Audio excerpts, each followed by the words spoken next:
வேத வசனத்திலே ஆண்டவர் எல்லா காரியங்களையும் சிருஷ்டித்தார், படைத்தார். அல்லேலூயா. வார்த்தையினால் என்ன செஞ்சாரு? படைத்தார். அது உண்டாக கடவுது என்றார், உண்டாயிற்று. ஆனால் இப்பவும் படைப்பு தான். இப்போ என்ன படைப்பதற்காக வார்த்தையை அனுப்பியிருக்கிறார். அந்த வார்த்தையை நான் அனுப்பின வார்த்தையை நாங்கள் உங்கள்கிட்ட சொல்லும் பொழுது நீங்கள் என்ன ஆகிறீங்கன்னா இயேசுவை போல மாறுங்க, படைக்கப்படுகிறீர்கள், அதாவது சிருஷ்டிக்கப்படுகிறீர்கள். இது வேத வசனம் ரொம்ப முக்கியம். வேத வசனத்துக்கு பயந்து நடுகிறவன் நோக்கி பார்க்கிறேன்னு இருக்கு. இப்போ நான் சொல்லுற காரியங்களில் நீங்கள் கரெக்டாக புரிஞ்சுக்கிட்டீங்கன்னா உங்களுக்கு நல்லது. அல்லேலூயா. உங்களுடைய வாழ்க்கையில் சமாதானமும் துக்கமும் உங்கள் கையில் தான் இருக்குது. நன்மையும் தீமையும் உங்கள் கையில் தான் இருக்குது. விடுதலையும் மாட்டிக்கிட்டதும் உங்கள் கையில் தான் இருக்குது. எப்படி நீங்கள் முடிவு எடுக்கிறீங்களோ அதான் உங்கள் வாழ்க்கை. ஜீவனும் மரணமும் உங்களுக்கு முன்பாக எது வைக்கிறோமோ அதை எடுத்துக்கிடுங்க. சாபத்தையும் ஆசீர்வாதத்தையும் உனக்கு முன்பாக வைக்கிறேன், அது எது வைக்கணுமோ எடுத்துக்கிடுங்கன்னு ஆண்டவர் சொன்னார். அல்லேலூயா. அதை தான் நான் இப்போ விளக்க போகிறேன். நீ எப்படி சாபத்தை தேர்ந்தெடுத்தால் துக்கங்களும், அல்லது ஆசீர்வாதத்தை தேர்ந்தெடுத்தால் ஆசீர்வாதமும் நீங்கள் குடும்பங்களில் பெறலாம். ஆனால் நாம் அநேக நேரம் சரியானபடி வேத வசனங்கள் தெரிந்திருந்தும் அதை மீறுவதனால தான் அநேக காயப்படுகிறோம்.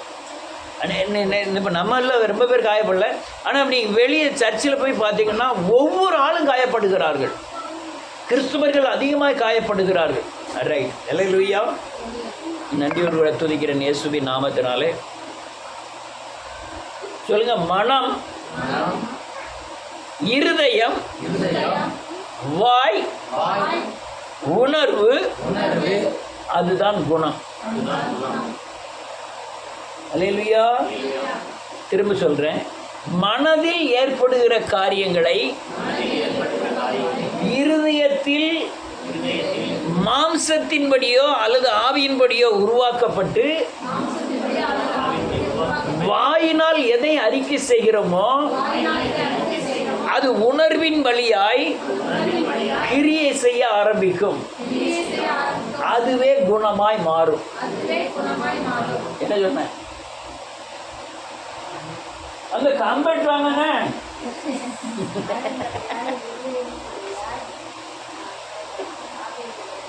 ஆவியின் வழியாய் இருதயத்தின் வழியாக ரைட்.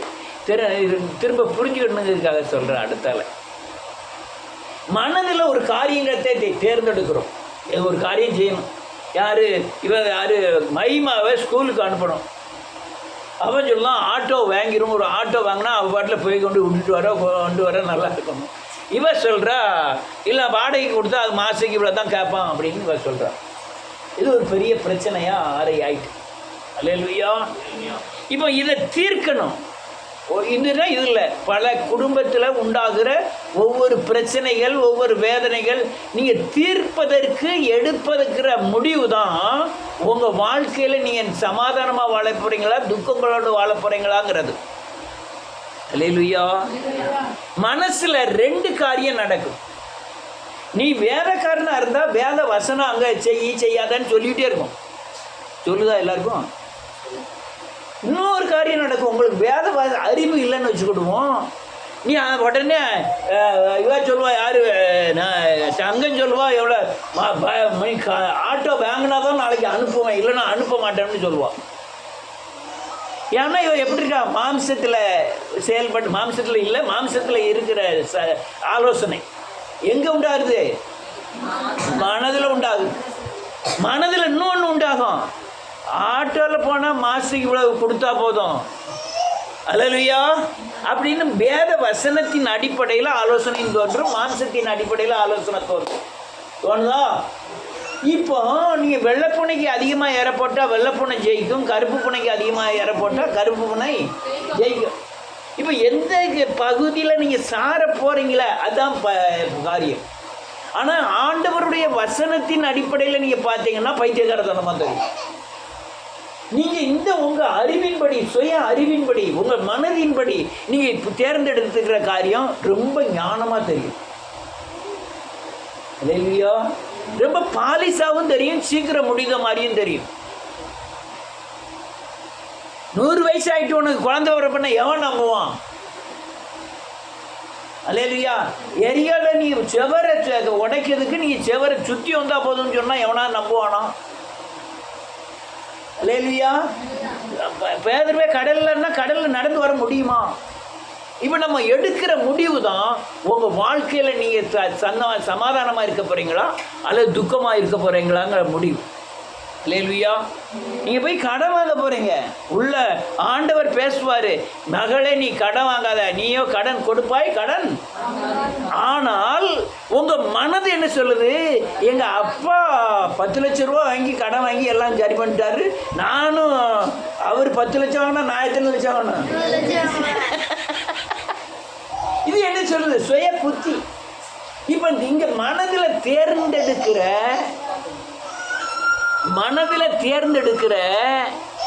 இந்த ஆலோசனை எங்கே போகுது?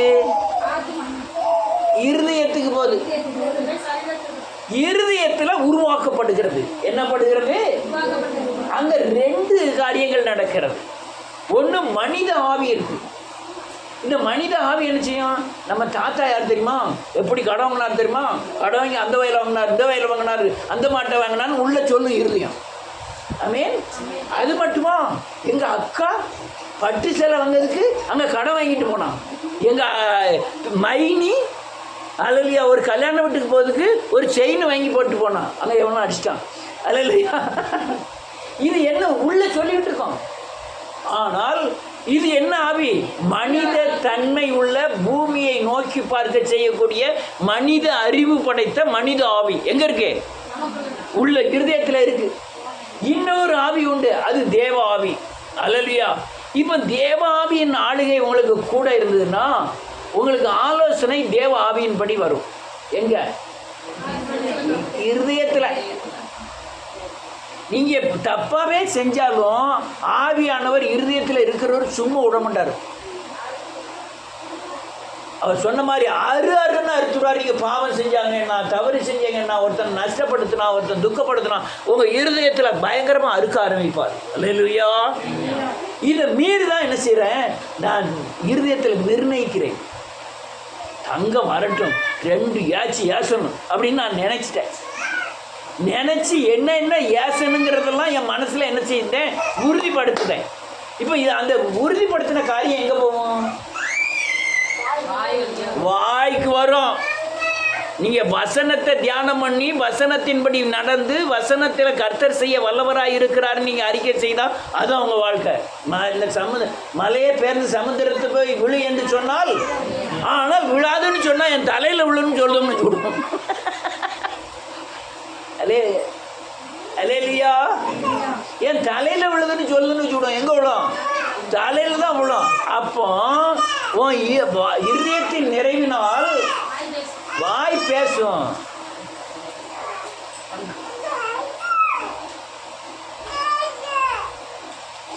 இருதயத்தின் நிறைவினால் வாய் பேசும். இப்போ வாய் பேசுறது எங்கே உருவாக்கப்பட்டிருக்கு? இருதயத்தில். இருதயத்தில் எல்லாம் ரோடு ஆயிட்டு. மாமியா மருமகளை ஏசுறது, மருமக மாமியால் ஏசுறது எல்லாம் அங்கே உள்ள ரோடு ஆயிட்டு.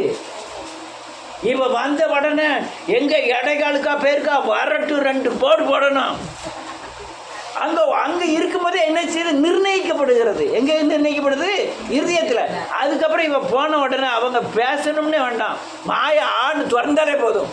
என்ன வரும்? வார்த்தை வந்துக்கிட்டே இருக்கும், கட கட கட கடன்னு. அல்லேலூயா. அல்லேலூயா. இதே வார்த்தையை ஒரு பொம்பளை போலீஸ் வர பேச முடியுமா? ஏன்? உள்ள இருதயம் நிர்ணயிக்கி. பொம்பளை போலீஸ்கிட்ட பேசினா நமக்கு என்ன விழுந்துடும்? அதனால உள்ள தோணுது. அதனால வாய் என்ன செய்ய மாட்டேங்குது? டப்புன்னு போட்டு பூட்டிக்கிடுது. டக்குன்னு போட்டுக்கிடுது. ஆனால் எச்சவங்களை கண்டா பேச ஆரம்பிக்கு. அல்லேலூயா.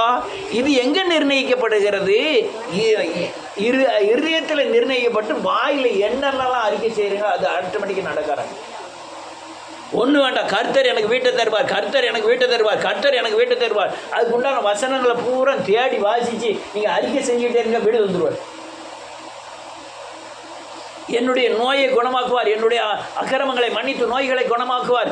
அந்த அந்த எவிரு மகளுடைய நோயை குணமாக்கினார், குஷ்டரோகியை குணமாக்கினார். எல்லாத்தையும் வாசி அறிக்கை செஞ்சுட்டே இருந்தாங்க, ஒரு நோய் ஆட்டோமேட்டிக்காக குணமாயிடும். அல்லேலூயா. இப்போ இந்த வாயினால் அறிக்கை செய்கிறது எங்கே போயிடுது? உணர்வுக்கு வருகிறது.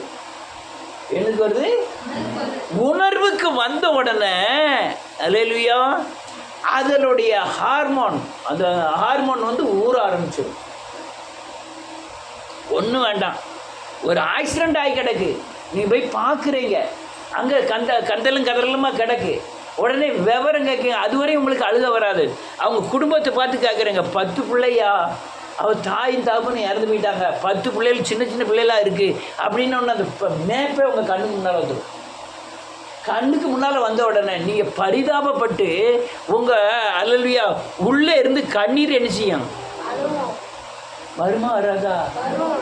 கண்டிப்பாக வரும். அது ஹார்மோன், அது சுரக்க வைக்கி.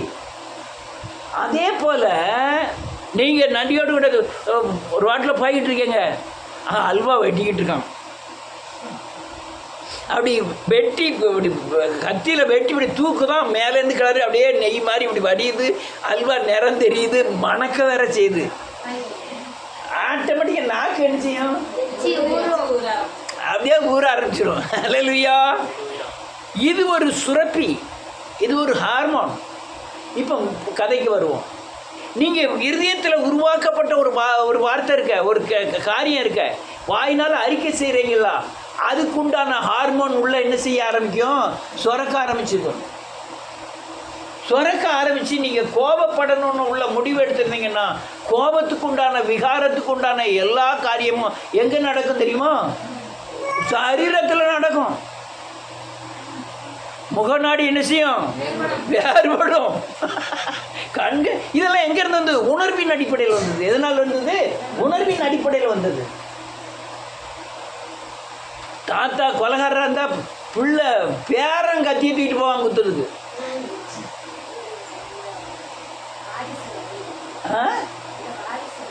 வரும். ஆனால் நீ கிறிஸ்தவனாகி முற்றுப்புள்ளி வைத்த பிறகு ஒரு காரியம் நடக்குன்னா நீ யாரை நம்பணும்? தேவனை நம்பணும். அல்லேலூயா. இப்போ உணர்வின் அடிப்படையில் வந்துட்டு அது நீ ஒரு கோபக்காரி, அதுக்குண்டான சாயல் ஒரு 10 இடத்துல காமிச்சிருங்க. இப்போ இந்த சாரு பீரியடில் கடுமையாக அடிப்பாருயா, அந்த சாரு சொல்கிறாங்களா இல்லையா? சொல்லுவாங்க. ஏன்னா அவர் குணம் என்ன ஆயிட்டு எல்லாரும் தெரிஞ்சு வச்சு அது உணர்வினால ஏற்பட்டு அது குணமாக மாறும். இப்போ என்ன ஆயிட்டு, நீ அநீதினால் வர்ற குணம் அநீதியாகவும் மாம்சத்தின் கிரியையாகவும், நீதியினால் வர்ற குணம் ஆவியின் கனியாகவும் வெளிப்படும். அல்லேலூயா. என்ன சொல்லுதெல்லாம் கேட்கா? நான் என்ன சொன்னேன்? இப்போ இவ்வளோ நேரம் சொன்ன காரியம் என்ன? நீங்கள் தான் பக்கத்தில் இருக்கியா? முதல்ல இருந்து சொல்லலாம்.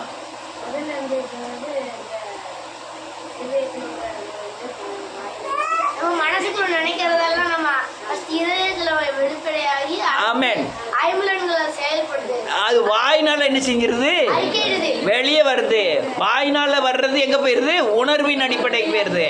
உணர்வு சரீரம் பூரா மாற்றி அமைக்கி. ஆமென். அதுவே நம்ம மேல குணமா என்ன செஞ்சிருது? மாறிடுது.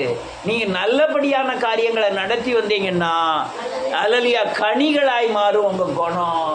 நீங்கள் அல்லேலூயா அந்த அசுத்தம் தவறான காரியங்களில் உங்கள் மனதை செலுத்தி இருதயத்துக்கு போய் வாயினால் அறிக்கை செய்துட்டு வந்தீங்கன்னா அது மாமிசத்தின் கிரியைகளாக இருக்கும். அல்லேலூயா. இவன்கிட்ட பேசப்படாதே, இவன் பயங்கரமாக கோவப்படுவான். அவள் மூஞ்சை பார்த்தாலுமே எப்படி இருக்கும் தெரியுமா? சாதாரணமாக இருக்கும்போதே மூஞ்சி சாதாரணமாக இருக்கும்போதே அப்படி தான் இருக்கும். அநேகருடைய மூஞ்சி பாருங்க. சில ஆள் யார் இந்த எடப்பாடி பழனிசாமி சொல்லுவாங்க, டூத் பேஸ்ட்டுக்கு அட்வர்டைஸ்மெண்ட் கொடுக்காரான். என்ன பேச சிரிச்சுட்டே தான் இருப்பார். நல்லா கூர்ந்து கவனிச்சு பாரு, டிவியில் பேசும்போது பாரு, என்ன சொன்னாலும் கோவப்பட்டு பேசும்போதே சிரிச்சுக்கிட்டே தான் பேசுவேன். நம்ம இங்கேருந்து பார்க்கும்போது என்ன சிரிச்சுக்கிட்டு கோவப்பட்டு பேசுகிறாரு மாதிரி இருக்கும். அல்லேலூயா, அல்லேலூயா. உதயநிதி சொன்னான், அவர் என்ன டூத் பேஸ்ட்டுக்கு அட்வைஸ் கொடுத்த மாதிரி பேசிட்டு இருக்காரு அப்படின்னு. அல்லையா? அதே மாதிரி தான் உங்களுக்குள்ளே இருக்கிற ஆவியானவர் முகத்தின் வழியாகவோ சரீரத்தின் வழியாகவோ கனிகளின் மூலமாய் வெளிப்படுவார். இவங்களுக்குள்ள சொல்லலாமா சொல்லக்கூடாது? சரி, பிசாசு இருந்ததுன்னா பிசாசின் கிரியைகள் தான் உங்கள் சரீரத்தில் அப்பப்போ என்ன செய்யும்? கோபம், பொறாமை, அகந்தை, துர்க்குணங்கிற வழியில் என்ன செய்யும்? வெளிப்பட்டுட்டே இருப்போம். இப்போ உங்களுக்கு சாபம்னா அல்லது பிசாசின் கிரியைகளும் அல்லது ஆசீர்வாதம்னா யார் கிரியை இருக்கணும்? உங்கள் வாயில் அடிக்கடி பிசாசின் வார்த்தைகள் அதிகமாக பேசிட்டு இருந்தால் அதான் நடக்கும். நான் செத்துருவேன், நான் தூக்கு போட்டு சாப்பிடணும், நான் மருந்து குடிச்சு சாப்பிடணும், ஒரு நாளைக்கு என்ன செஞ்சிருவாங்க? செத்துருவாங்க. கர்த்தர் என்னை வாழ வைப்பார், கர்த்தர் என்னை வாழாக்காமல் மேலாக்குவார், கர்த்தர் பாதுகாப்பார். இந்த மீடியான்னு ஒரு சகோதரி இருக்காங்க. அவங்க அடிக்கடி பேசும்போது எனக்கு பயமாக இருக்கும். என்ன பயமாக இருக்குன்னா, நான் ஆண்டவர் பிடிச்சிருக்கேன், நான் கீழே விழ மாட்டேன், நான் அப்படி இருக்கிறேன். நான் இல்லை, தேவன் என்னை நிலைநிறுத்துவார், தேவன் என்னை பாதுகாப்பார், தேவன் என்னை நடத்துவார். நான் நிற்பீங்களா? எதனால நிற்கிறேன்? நான் கிருபையினால என்ன செய்கிறேன்? நிலை நிற்கிறேன். தேவனை சொல்லணும், தேவன் என்னை நிலைநிறுத்துவார், இந்த சூழ்நிலையை தேவன் மாற்றுவார், இந்த யுத்தத்தில் எனக்கு ஜெயம் தருவார், இந்த வீட்டில் நடக்கிற ஒவ்வொரு போராட்டத்தையும் தேவன் பார்த்துக்கிட்டு இருக்காரு, அவர் என்னை பாதுகாப்பார். இந்த அறிக்கை பண்ணிகிட்டே இருக்கணும். அதுதான் உங்கள் எதிர்கால வாழ்க்கை. இருதயத்தில் அது இல்லைன்னா அது இருக்காது. அந்த வாயிலையும் என்ன செய்யாது? வெளியே வர சட்டியில் இருந்தால் தான் ஆப்பையில் வரும். இப்போ மனதை எப்படி மாற்றணுங்கிறத மட்டும் நான் சொல்லுவேன். வாசிக்கலாம். எப்போ நேரம் ஆகுது? 2 கொரிந்தியர் புத்தகம் 10ஆம் அதிகாரம். சத்தப்படவுல நினைக்கிறேன். 2 கொரிந்தியர் 10ஆம் அதிகாரம் 3வது வசனத்திலிருந்து.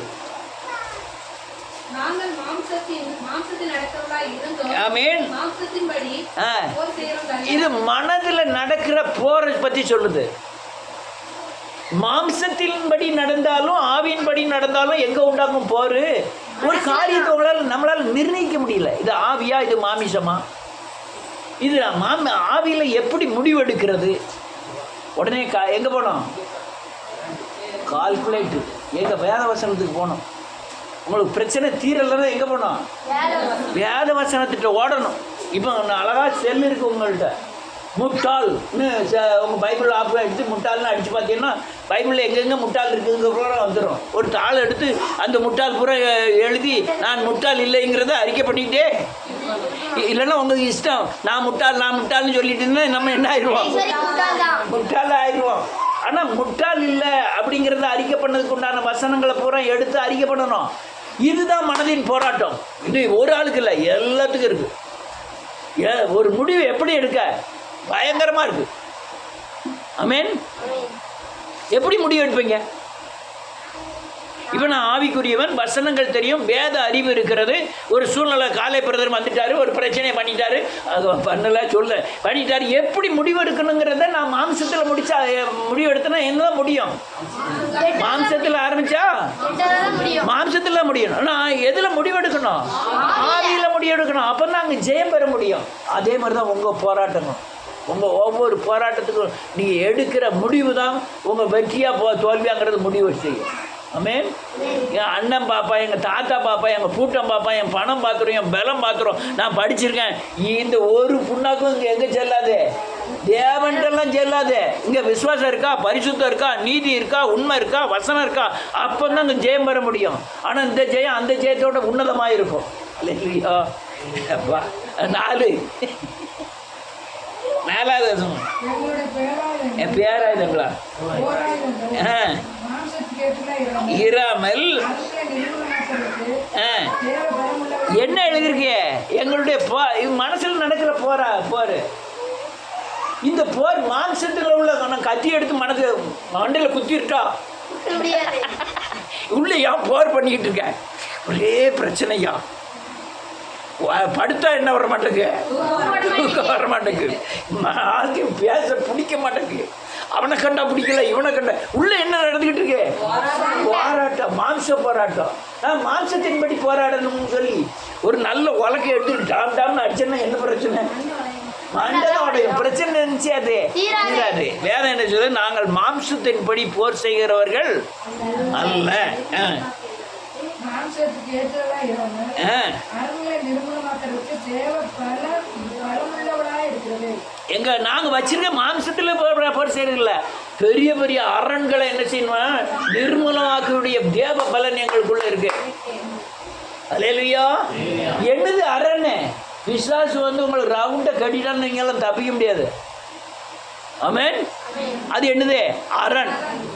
அரண்னை போய் உடனே பெரிய மதில் இருக்கு போய் உடைச்சிருன்னு ஆண்டவர் சொன்னாரா? துதி.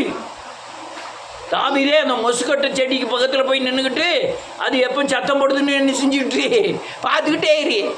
பெரிய கோலியாத்து இருக்கா, நீ ஒரு ஈட்டி எடுத்துட்டு போன்னு சொல்லலை, ஒரு சின்ன 4-5 கல்லை மாத்திரம் எடுத்துக்கா. இவருடைய யுத்த ஆலோசனைலாம் இப்படி இருக்கு, போர் ஆயுதங்கள். அல்லேலூயா. அடுத்த வசனம், அவைகளால்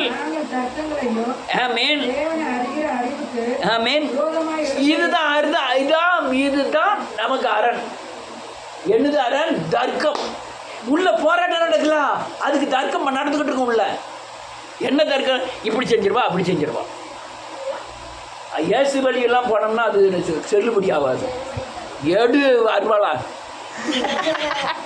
இயேசு வழியெல்லாம் போனோம்னா நம்ம அவர் 4 வருஷம் பேசிட்டோம்னா நம்ம 2 வார்த்தையாவது என்ன செஞ்சிடணும்? ஆசிரணும்லாம். தேவனுடைய ஒரு கண்ணத்தில் அண்ணால் மறுகண்ணத்தை காட்டு, அதையெல்லாம் இப்போ ஏன் செய்ய முடியும்?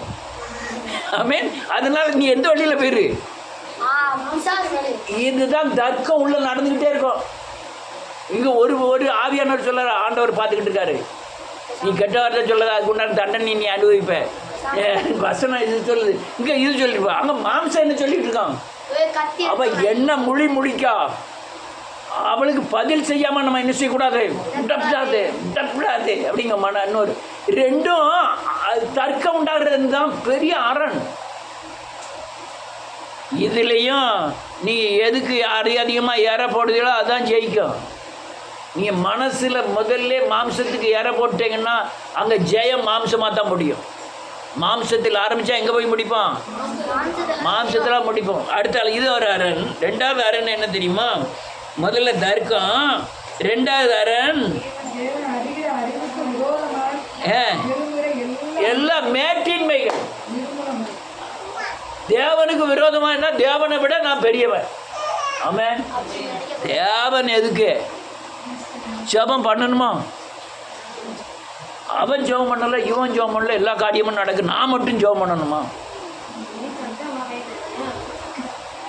அல்லேலூயா. தேவனை அறிகிற அறிவுக்கு விரோதமான, தேவனை தெரிந்து கொள்ளக்கூடாதபடி தடை பண்ணுகிற ஒரு அரண்.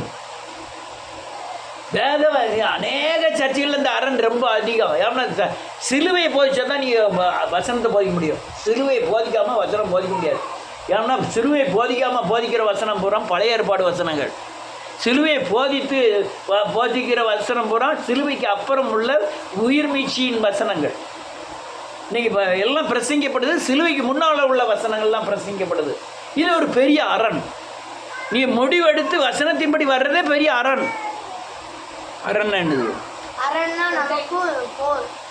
போர். பெரிய கோட்டை, பெரிய தடை, பெரிய மலை, பெரிய செங்கடல். இதில் எங்கே நிற்க? எப்படி வந்து நிற்க? ஒன்று தர்க்கம், ஒன்று தேவனை அறிகிற விரோதமாக இருக்கிற மேட்டின்மையான சிந்தை. அடுத்தால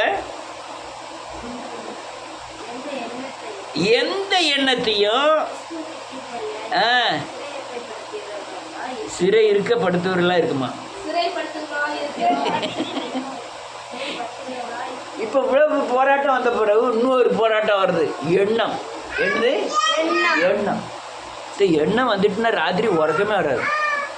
ஆமாம், எல்லாரும் உடங்கிட்டு இருப்பாங்க, நம்ம மாத்திரம் விட்டுன்னு முடிச்சு விட்டு ஏன் உள்ள அங்கே பிளே நடந்துக்கிட்டு இருக்கு, ஒரு ரீல் ஓடிக்கிட்டு இருக்கு. என்ன அது என்னாச்சோ, இது என்னாச்சோ, அது இப்படியா, அது இப்படியா, எல்லாம் கர்த்தருடைய சமூகத்தில் என்ன செய்யப்படும்? அப்போ தான் உறக்கம் வரும். இல்லைன்னா உறக்கம் என்ன செய்யாது? வராது, உறக்கம் வராது. அல்லேலூயா. இந்த எண்ணம் பல கோணங்களிலே உங்களை சிதறடிக்கக்கூடியது. நல்ல எண்ணம் மட்டுமில்லை, கெட்ட எண்ணமும் வரும். கெட்ட எண்ணம் மட்டும் இல்லை, நல்ல எண்ணமும் உடனே அதுக்கு ஊடையில் சோத்திரம் வர பண்ணி விடுவோம். ஊடையில் சோத்திரம் வர போட்டு ஊடையில் சில ஆள் முடங்கால் போட்டு ஜோம் பண்ணி வேறு பண்ணிடுவாங்க. அடுத்த நிமிஷமே இறங்கி வந்தான். அவன் என்ன இப்படி சொன்னான், ஜெபம் முடிச்சோடனே இல்லைன்னா ஜெபத்திலே 2 ஏச்சி அவளை ஏச்சிக்கிட்டு ஆண்டவரே அவரை இந்த பூமியில் இராதபடி பண்ணுங்க ஆண்டவர், அவளை தலையை எடுத்துருங்க ஆண்டவரை. லேலுயா, இதெல்லாம் கோட்டை, இதெல்லாம் நிர்மூலமாக்க வேண்டிய ஒரு சக்தி வேண்டும். அந்த சக்தி தான் என்ன, வேத வசனத்தின் மூலமாக தான் இதெல்லாம் ஜெயிக்க முடியும். அல்லேலூயா. 100 வசனத்தை வாசிமா, நேரம் ஆகுது. ஒரு ஊழியனுக்கு இருக்கிற போராட்டம். ஒன்று கொலசீரின் புத்தகம் 1ஆம் அதிகாரம் 28-29 கடைசியில் இருக்கு. 1ஆம் அதிகாரம் 28-29. எந்த மனுஷனையும் ஆமென். கிறிஸ்து இயேசுவுக்குள் தேறினவனாக நிறுத்தும்படிக்கு அவரே நாங்கள் அறிவித்து, ஆமென். எந்த மனுஷனுக்கும் புத்தி சொல்லி எந்த மனுஷனுக்கும் எல்லா ஞானத்தோட உபதேசம் பண்ணுகிறோம். ஆமென். அதற்காக நான் எனக்குள்ளே வல்லமையா கிரியை நடப்பிக்கிற அவருடைய பலத்தின்படி போராடி பிரயாசப்படுகிறேன். என்ன எழுதிருக்கு பாருங்க.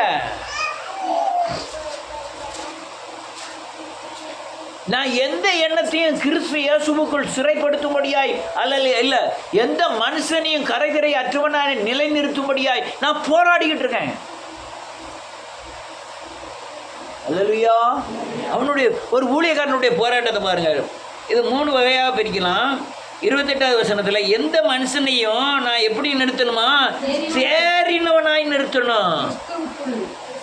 கிறிஸ்துவுக்குள் தேறினவனாய் நிறுத்தணும். அடுத்தால என்ன எழுதிருக்கு, அவரையே அறிவிக்கணும், அவரை மட்டும்தான் அறிவிக்கணும். அடுத்தால எந்த மனுஷனுக்கும் புத்தி சொல்லி எந்த மனுஷனுக்கும் ஞானத்தோடு என்ன செய்யணும், உபதேசம் பண்ணணும். எல்லாம் எந்த மனுஷன் அர்த்தம், படித்தவன் படிக்காதவன் ஏழை பண்ணையார் எந்த மனுஷனுக்கும். இதுக்கு நான் பிரயாசப்படுகிறேன், இந்த ஊழியக்காரன் பிரயாசப்படுகிறான். அடுத்தல என்ன இருக்கு,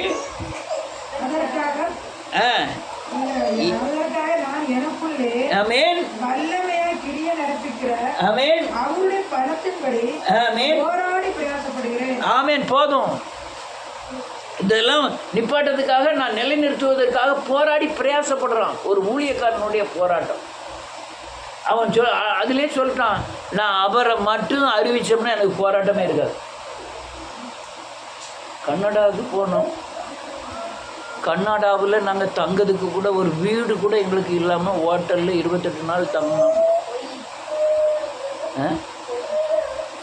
யாரு நான் சொல்லுது பொய்யா? 28 நாள் ஒரு ஹோட்டலில் கன்னடாவில் தங்கணும்னா எவ்வளோ ஆகும்? நாங்கள் வெளியே போகிறதுக்கு ஒரு கார் கூட இல்லாமல் இருந்தோம். ஒரு தேவதூதன் வந்து என்ன கலர் கார் வேணும்னு கேட்டான். விடிய காலம் என் வீட்டுக்காரர் உடனே வந்து என்னை எழுப்பி, இந்த கார் வாங்கணுமா, வா புறப்பட்டு வாங்கிட்டு போடுவோம்னு சொன்னார். என்னையா நடக்கு கிளின்னு இந்த நெட்டில் போட்டு முதல்ல உங்கள் கண்ணாடியை மாற்றுறதுக்கு ஆண்டவர்கிட்ட சொல்லுங்கள். கண்ணாடி போடாமல் வேதத்தை வாசிக்கிறதுக்கு ஆண்டவர்கிட்ட கேளுங்க. கார் கேட்கறதுலாம் பின்னால் இருக்கட்டும் ஒருத்தம் போட்டுக்கலாம். அல்லேலூயா.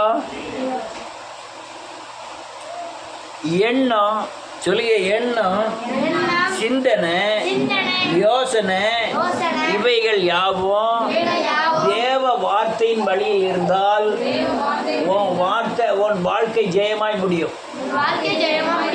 இல்லைன்னா எண்ணத்தில் தான் அங்கே ஆரம்பிக்கு, நம்ம மனதில் தான் ஆரம்பிக்கு.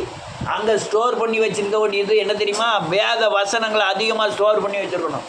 இப்போ நன்மையானதோ தீமையானதோ இருதயத்தில் ஆத்மாவில் முடிவெடுக்கக்கூடியது நேர இருதயத்துக்கு போயிடும். அல்லேலூயா. அங்கே தான் யார் இருக்கா, எங்கள் தாத்தா இருக்கார், எங்கள் பூட்டன்னார் இருக்கார், எல்லோரும் எங்கே இருக்காவோ இருதயத்தில் மனித ஆவியாக தங்கிக்கிட்டு இருக்காவோ. ஆமென். அவங்க வந்த உடனே நீ எடுக்கிற முடிவை சரியா சரியில்லையாங்கிறத நிர்ணயிக்கிறது அங்கே தேவ ஆவியானவர் எங்கள் இருதயத்தில். உனக்கு உள்ள ஆவியானவர் இருந்தா அவர் அனுப்புற மனதிலிருந்து அனுப்புகிற வேத வசனத்தின் சத்தியத்தை இந்த ஆவியானவர் இருதயத்திலிருந்து வெளிப்படுத்தி அதை விசுவாசிக்க வைப்பார். எதை விசுவாசிக்க வைப்பாரு? எங்கிருந்து வர்ற மனதிலிருந்து வருகிற தேவ வார்த்தையை இருதயத்தில் இருக்கிற ஆவியானவர் அல்லேலூயா சத்தியத்தை கொடுத்து அதை என்ன செய்வாரு? விசுவாசிக்க வைப்பார். அல்லேலூயா. இருதயத்தில் விசுவாசிக்கப்படும். இப்போ ஒவ்வொரு காரியத்தையும் இருதயம் தான் என்ன செய்து நிர்ணயிச்சு விசுவாசிக்க வைக்கும். ஆனால் இருதயத்தில் எமட்டமாக இருக்கான். யாரு? மாம்சத்தின் கிரியைகள் அவ்வளவு எங்க இருக்கான்? இருதயத்தில் இருக்கான். வாய்க்குள்ள போறது ஒன்னொன்னே வாய்க்குள்ள இருந்து வெளியே வர்றதா ஒன்று என்ன செய்யும்? அந்த வாயிலிருந்து வெளியே வர்றது எங்க இருந்து வருது? இருதயத்தில் இருந்து. இப்போ உள்ள யாரு இருக்கா? பரிசுத்த ஆவியும் இருக்காரு, இருக்கு மனித ஆவியும் இருக்கு, தேவ ஆவியும் இருக்கு. இப்போ நீங்க மேலிருந்து அனுப்புகிற வசனத்தை இவர் ஏற்றுக்கொண்டு வசனத்தின் மேல விசுவாசத்தை வைக்கக்கூடிய கிரியைகளை ஆவியானவர் இருதயத்தில் செய்யணும். செய்தாரா? செஞ்சா நீங்க தப்பிச்சீங்க. தெரியலைன்னா மனுஷ ஆவிட்ட என்ன செய்யிடுங்க? மாட்டிக்கிட்டோன்னு அர்த்தம். இருதயத்தில் இருந்து என்னெல்லாம் புறப்படுமா? இப்போ எப்போ எடுக்கணும்னா கொலைகள், விபச்சாரம், ஏசித்தனம், களியாட்டு, கொலைகள், வெறிகள் எல்லாம் எங்க இருந்து புறப்படுது? இது வந்து யாரை தீட்டுப்படுத்துமா? ஒன்றும் தீட்டுப்படுற காணலையே. அது போய் மனதை என்ன செய்யும்? தீட்டுப்படுத்தும். அது நம்ம தீட்டுப்படுத்தும். ஆமென். இந்த தேவாவியின் ஆளுகை இருந்ததுன்னா மேலிருந்து வர்ற வசனத்தை இந்த மனித ஆவியின் தன்மையை அடக்கிட்டு அந்த வசனத்தை விசுவாசிக்க வச்சு நேர எங்க அனுப்பும்? வாய்க்கு அனுப்பும். வாய்க்கு அனுப்பும். வாய்க்கு அனுப்பும்போது நீங்க அறிக்கை செய்யணும். என்ன அறிக்கை செய்யணும்? ஒரு ஆள் சாவ கடந்து மறிக்க போகிறான். ஆவியானவர் உள்ள ஏவுறாரு, கர்த்தர் இவரை விடுவிப்பாருன்னு. அப்ப நீங்க என்ன செய்யணும்? கர்த்தர் இவரை விடுவிப்பாருங்கிறத அறிக்கை பண்ணணும். விசுவாசத்தை என்ன செய்யணும்?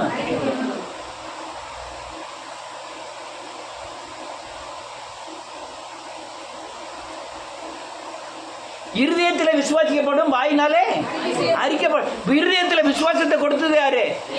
தேவ ஆவியானவர். உங்க இருதயத்தில் எது இருக்குன்னு பார்த்துக்கிடுங்க. நீங்க நல்லதை அறிக்கை செய்த பரிசுத்த ஆவியும், அசுத்தத்தை அறிக்கை செய்ய மனித ஆவியும் தாங்கும். அது அப்பதான் அடிக்கடி சொல்லுவாங்க, வரட்டும் அவனை உள்ள எந்த ஆவி ரெடி பண்ணியிருக்கே? மனித ஆவி. கர்த்தர் இருக்கிறாங்க, எல்லாத்தையும் கர்த்தர் என்ன செய்வாரு? பார்த்துக்கிடுவார். இது எந்த ஆவி?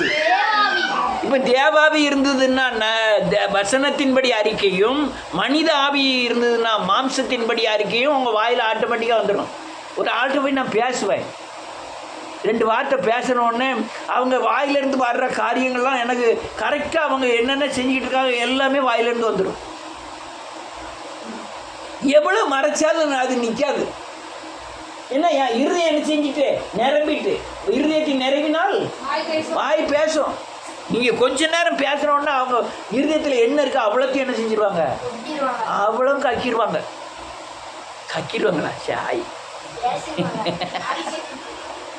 இப்போ வாயினால் என்ன அறிக்கை செய்தால் அது நிறைவேறும். வாயினால் என்ன அறிக்கை செய்யணும் அது என்ன செய்யும்? நிறைவேறும்.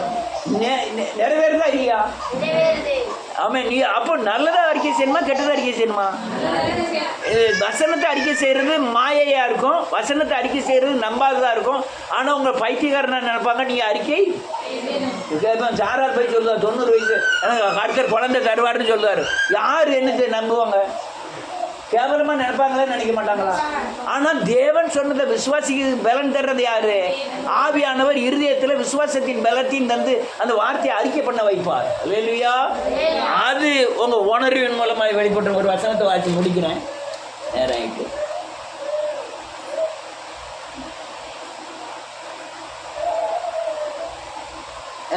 நீதிமொழிகளின் புஸ்தகம் ஒரு அநீதிமானுடைய இருதயம் எப்படி இருக்குங்கிறத, நீதிமொழிகள் 26வது அதிகாரம். ஒரு அதாவது பரிசுத்தாவி இல்லாத மனித ஆவி உடைய மனுஷனுடைய இருதயம் எப்படி இருக்கும்? 26வது அதிகாரம், ரைட், இயேசுவின் நாமத்தினால் 21வது வசனத்திலிருந்து. கரிகள் தளவுக்கும் ஆமென், விறகு நெருப்புக்கும் ஏதுவானது போல ஆமென். காது பிரியன் சண்டைகளை மூட்டுவதற்கு ஏதுவானவன். இருதயத்தில் யார் கிடக்கா? ஒரு பிசாசு கிடக்கா. அவன் பேர் என்ன பேரு? வாது பிரியன். என்ன பிரியன்? வாதுன்னு என்ன அர்த்தம்? எப்போ பார்த்தாலும் வாக்குவாதம் பண்ணிக்கிட்டே இருக்கணும். அவன் அப்படி பேசிக்கிட்டே இருக்கணும், கட கட கட கட பேசிக்கிட்டே இருக்கணும். காதுலேருந்து ரத்தம் வந்துடும். யார் நம்ம ஜான் வெஸ்லிக்கு பெண்ணு பார்த்துட்டு வரும்போது யார் அலெக்ஸ் அப்பாவும் மணியும் எங்கே இருந்து கேவி அலங்குளத்துலேருந்து கடையத்துக்கு வரணும். அவன் பைக்கில் இவர், அவள் பைக்கில் இவர் இருக்கா போட்டுருக்கு. இங்கே வந்தோடனே இறங்கினோன்னு அப்பா சொல்றது பாருங்க, என் அம்மாடி காதில் ரத்தம் வந்துருமியா. அவர் பேச இவர் இன்னொன்று இல்லை, இவர் பின்னால் இருக்கிறதுனால காத்துக்குள்ளே பேசுறதுக்கு ஈஸியாக இருக்கும். முன்னால் வாட்டு தான் சங்கடா, வாட்டு தான் திருப்பி திருப்பிலாம் பேசலாம். இவன் பின்னால் உட்காந்துருக்காரு, காதுக்குள்ளே நல்லா பேசலாம். அடுத்தல விதமாக வாசிப்போம்.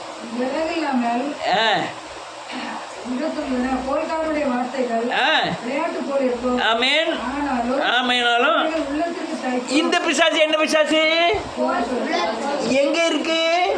இருதயத்துல இருக்கு. அல்லேலூயா. கோல் சொல்லிக்கிட்டே இருக்கணும். ஒரு வெயிட்ல உட்காந்து எந்திரிச்சு போயிட்டா போதும், அங்க வந்துரும் சண்டை. காணாததை கண்டம்னு சொல்லிட்டு அவங்க பாட்டுல போயிடுவாங்க. அடுத்தல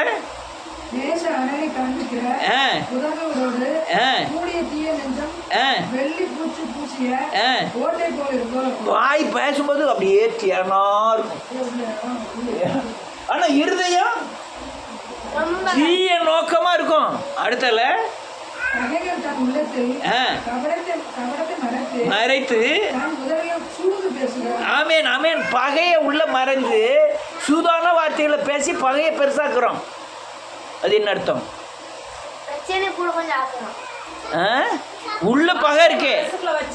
ஆமா, சூதா பேசி சண்டை எடுத்து விடுது, சூதா பேசி நஷ்டத்தை ஏற்படுத்துது, சூதா பேசி என்னெல்லாம் பண்ணுறது. ரைட், அடுத்தல அது விவரிக்கணும்.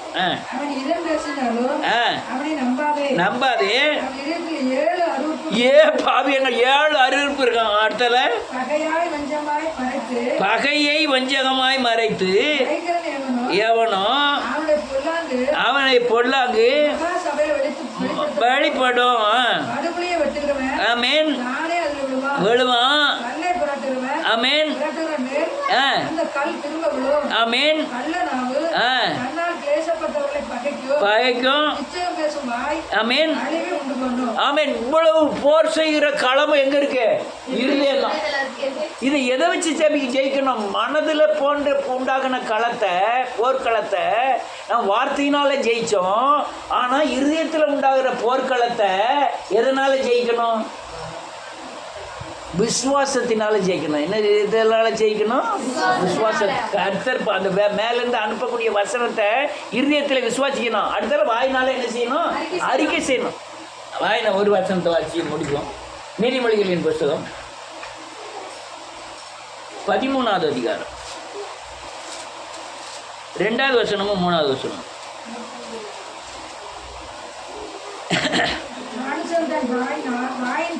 வாயின் பலனால் நன்மையை புசிப்பான். ஆமே, இதுதான் முதல்ல சொன்ன போர்க்களம். வாயினால் வெளியே இது வர்றதோ அதனால் நன்மையோ தீமையோ வாயினால் வர்றதான். ஆமீன். அநேகரை பார்த்துருக்கேன், இயேசுவை பற்றியும் சொல்லிட்டு இருப்பாங்க. கர்த்தர் நல்லவர், கர்த்தர் பார்த்து கொள்வார், கர்த்தரை கர்த்தரை நம்புங்க, கர்த்தரை சோத்துறீங்க அப்படின்னு சொல்லிகிட்டே இருப்போம். நீ செத்துரு, நீ கீழே குதிச்சிரு, உன் கால் நொடியும், நீ போகும்போதே அப்படி போயிடுவேன், இப்படி போயிடுவேன். இவங்க வார்த்தை அப்படியே இருக்கும். ஆனால் போகிறவன் சாக மாட்டான். யார் செத்துருவா? ஏன்னா உள்ள என்ன செய்யுது, பேய் இருந்து அறிக்கை பண்ணிக்கிட்டே இருக்கும். ரொம்ப பேரை பார்த்துருக்கேன். நீ விளங்காம போயிடுவேன், நீ கொள்ளையில் போயிடுவேன், நீ அப்படி இப்படி போயிடுவேன், மண் அள்ளி அள்ளி விடுவாங்க, நீ செத்து போயிடுவேன், அப்படி போயிடுவேன். கடைசியில் பார்த்தா அவங்க இருப்பாங்க. அதிகாலையில் விட்ட சாபம் என்ன செய்யலாம், தங்காது. அல்லேலூயா. சாபம்லாம் நமக்கு என்ன செய்யாது, தங்காது. அடுத்தால என்ன எழுதிருக்கு, தன் வாயை காக்கிறவன் பிராணனை காக்கிறான், திறக்கிறவனோ. ஆமேன். போதும், உன் வாயில தான் இருக்கு, உங்க பதிலே உங்க வாயில தான் இருக்கு. அல்லேலூயா. எதில் இருக்கு, வாயில. நீ நல்ல வார்த்தை 4 வார்த்தை பேசிங்க. கடைகள் ஹோட்டல்லாம் போய் பாருங்க, அழகா அன்பா பேசுவோம். ஹோட்டலுக்கு போனால் வீட்டம்மா கூட வாங்க போங்க, உட்காருங்க, சாப்பிடுங்க, இலை போடுக்கலாம் சொல்லுது இல்லை. அங்கே வந்த உடனே என்னமா கேட்காம தெரியுமா, ஐயா என்ன வேணும் உங்களுக்கு, ஏதாவது தண்ணி இன்னி இருந்தால் துடைக்கலாம், கிளீனாக துடைச்சி இலையை அவனே போட்டு தண்ணியை தொளிச்சு சொல்லுங்கய்யா அப்படிங்க. ஆமே, என்ன வேணும், என்னம்மா விசாரிப்பு, என்னம்மா விசாரிப்பு. புரோட்டா வைக்கிட்டா, சிக்கன் வைக்கிட்டா, வீட்டில் ஒன்றும் கேட்க மாட்டேங்காங்க. அதை வைக்கட்டா, இதை வைக்கட்டா, ஆம்லேட் பண்ணுவா, நல்லா சாப்பிடுங்க, இன்னும் 2 புரோட்டா வைக்கிட்டா. ஆமே, கேட்காம இங்கே நம்ம அல்லையா. ரைட். அல்லையா. வாய் பேசும். உங்கள் வாய் எதை பேசுதோ அதுதான் உங்கள் வாழ்க்கையில் உள்ள எதிர்காலமே அதில் தான் இருக்கும். நீங்கள் அதிகமான அந்த சின்ன பிள்ளைகள எல்லாம் நீ அப்படி போயிடுவ, இப்படி போயிடுவ, வந்தோடனே நீ முட்டாளாயிருவ, நீ முட்டாள் தான், நீ மாடு மேய்க்கிறதுக்கு தான் ஆகும், உனக்கு 4 கழுதை வாங்கி தரேன் மேயில, 4 பண்ணி வாங்கி தரேன் மேகி, இதெல்லாம் என்ன செய்யக்கூடாது. நீ வாழ்ந்திருப்பாய், நீ சுயித்திருப்பாய், கர்த்தர் உன்னை ஆசீர்வதிப்பார், உன்னை வாழாக்காமல் தலையாக்குவார், உன்னை மேன்மையாக வைப்பார். இப்படி தான் பேசணுமே தவிர நீ அப்படி ஆயிடுவ இப்படி ஆயிடுவேன்னு பேசக்கூடாது. சின்ன பிள்ளைகளுக்கெல்லாம் அவங்க வீட்லேயே எரும மாடு, பாவமா எரும மாடு. ரைட். ஒரே ஒரு வசனத்தை பேசி சொல்லி முடிப்போம். சங்கீதத்தின் புத்தகம் 14வது அதிகாரம்.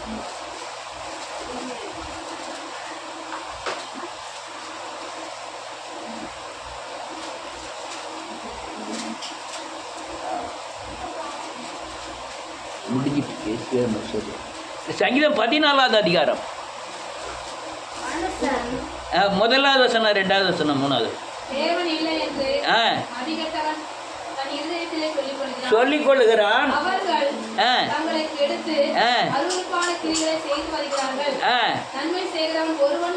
ஒருவன் இல்லை என்று பார்க்க. ஆமேன், ஆமேன். போதும். தேவன் இல்லைங்கிற உணர்வு அவனுக்குள்ள ஏற்படுது. யாருக்கு? நீ அறிக்கை செய்கிறவனுக்கு. என்ன அறிக்கை செய்கிறவனுக்கு? தேவன் இருக்குன்னு சொல்கிறவன் அல்லேலூயா விசுவாச அறிக்கையும், தேவன் இல்லைங்கிறவன் மாம்ச அறிக்கையும் பண்ணிக்கிட்டு இருக்கான். ஆமேன். நீ வாயின் வார்த்தையில நீ நல்லவங்களா கெட்டவங்களா இருந்தால் என்ன செஞ்சிட முடியும்? கண்டுபிடிச்சிட முடியும். நீ அல்லேலூயா தேவனால் ஆசீர்வதிக்கப்பட்டவன்னா ஆசீர்வதிக்கப்பட்ட வார்த்தையே பேசிக்கிட்டு இருப்பீங்க.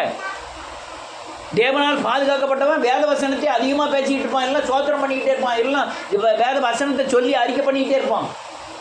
இது அந்த அல்லேலூயா நீங்கள் பிசாசினால் ஆசீர்வதிக்கப்பட்ட என்னத்தை நினச்சிக்கிட்டு இருப்பான்? உலகத்தையே நினச்சிக்கிட்டு இருப்பான். அல்லேலூயா. இங்கே வேதம் என்ன சொல்றது? ஒரு உணர்வு ஏற்பட்ட துன்மார்க்கனுடைய உணர்வை குறித்து எழுதியிருக்கு. முதல் வசனம், தேவன் இல்லை என்று தன் மதிகட்டவன் தன் இருதயத்திலே சொல்லிக் கொள்ளுகிறான். ஆமென். அவிசுவாசமும் மதிகட்டவனுடைய அடையாளம் தான். ஆண்டவர் இதை செய்ய மாட்டார்னு அறிக்கை செய்யறாங்களா, அதுவும் மதிகட்டவனுடைய அடையாளங்கள். எத்தனையோ காரியங்களை நேற்று வரைக்கும் செஞ்சிருப்பாரு, இன்னைக்கு அறிக்கை செய்யாமல் இருக்குது மதிகட்டத்தின் அடையாளம். அடுத்தால என்ன எழுது அடையாளம்? அவர்கள் தங்களை கெடுத்து அருவருப்பான கிரியை செய்கிறார்கள், நன்மை செய்கிறவன் ஒருவனும் இல்லை. இதெல்லாம் துன்மார்க்கத்தின் உணர்வின் அடையாளங்கள். இந்த உணர்வு தான் என்ன செய்யறது? குணமாகவே மாறிடுது. அல்லேலூயா. நீங்க குணம் ஆவியின் கனியா இருக்க பாருங்களா, மாம்சத்தின் கிரியைகளா இருக்க பாருங்களா? ஆவியின் கனி தான் அநேக காரியங்களை உயிர்ப்பிக்கும். கர்த்தர் உங்களை ஆசீர்வதிப்பார். எல்லாரும் முழங்கால் போடுங்க.